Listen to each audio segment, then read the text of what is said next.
Compare a standard nuclear power grid in the US or France to the one proposed in India, and the contrast in physics is immediate. Most nations follow a linear path: mine the uranium, burn it, and store the waste.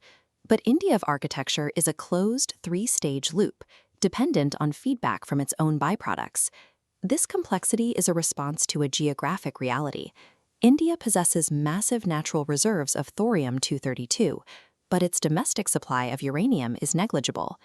The physics challenge is that thorium-232 is fertile, not fissile. It cannot sustain the chain reaction required to power a conventional reactor on its own. This isotopic limitation meant that standard US and French reactor designs were physically incompatible with India's resources. They had to abandon existing architectures entirely. To understand how they bypassed this constraint, we look at this roadmap of the physics flow, a sequence of 3 reactor types, each using different neutron speeds and coolants to transform one isotope into another. To achieve energy independence, India had to engineer a centuries-long transmutation engine to literally breed its own nuclear fuel. The architect of the solution was physicist Homi Bhabha. Bhabha conceptualized a 3-stage energy bridge designed to incrementally convert inert thorium into a highly efficient, weapon-resistant fissile isotope. The underlying mechanism is sequential transmutation, a system where the radioactive byproducts of one stage serve as the fuel for the next.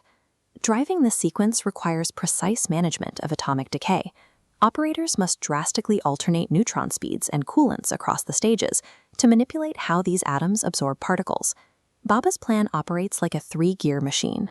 Each gear must reach full technological maturity to drive the rotation of the subsequent stage. This is the first gear in motion, a Stage 1 facility where the foundation of the bridge is built. This first column established the starting parameters: a fuel source of natural uranium, slow-moving thermal neutrons, and a heavy water coolant. Natural uranium is a mix of 2 isotopes. 99.3% is fertile uranium-238, while a mere 0.7% is the fissile uranium-235 that creates the initial energy. Inside the pressurized heavy water reactor, that trace amount of U-235 undergo thermal fission, splitting to release heat and a spray of neutrons. The heavy water coolant acts as a moderator, physically slowing those neutrons down to thermal speeds to ensure they hit and split the remaining U-235 atoms with maximum efficiency. But the critical transmutation happens in the bulk material. The 99.3% mass of uranium-238 absorbs the stray neutrons from the fissioning U-235. This triggers a specific decay chain. The uranium-238 becomes U-239, decays into neptunium-239, and finally stabilizes as plutonium-239.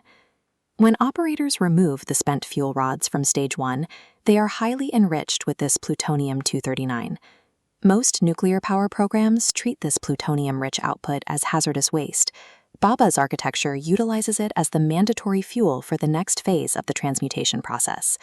Stage 2 reached a major milestone on April 6, 2026, when the Kalpakkam facility achieved criticality. Stage 2 shifts the physics, using MOX fuel, fast neutrons, and liquid sodium coolant.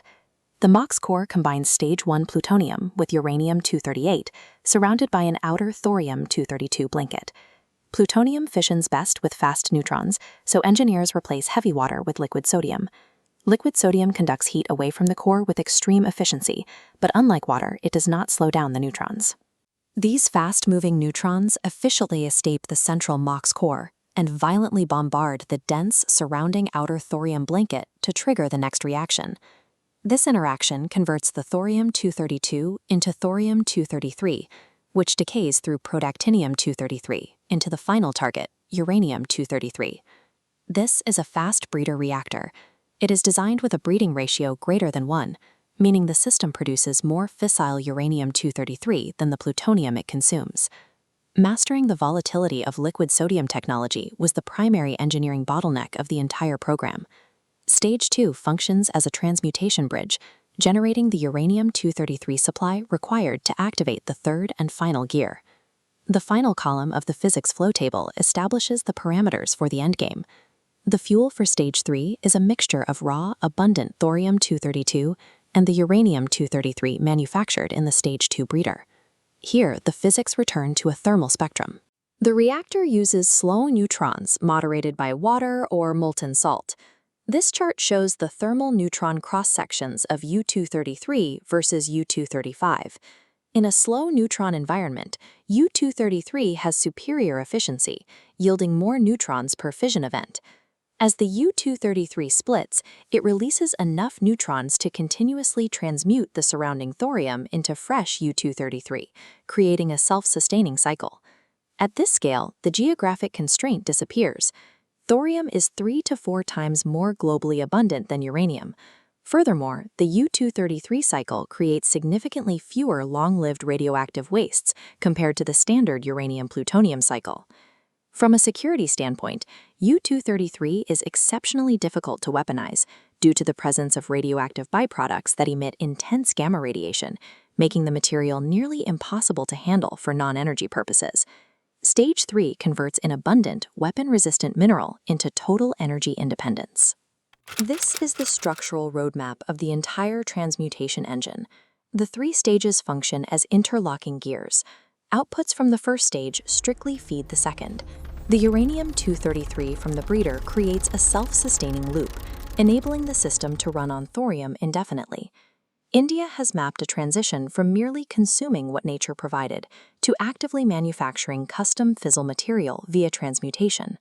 The Criticality at Kalpakkam demonstrates that the hardest technical bottleneck, the second gear, is now operational. The Thorium Bridge shows that through the rigorous management of neutron economies, a nation can engineer its way from scarcity to abundance.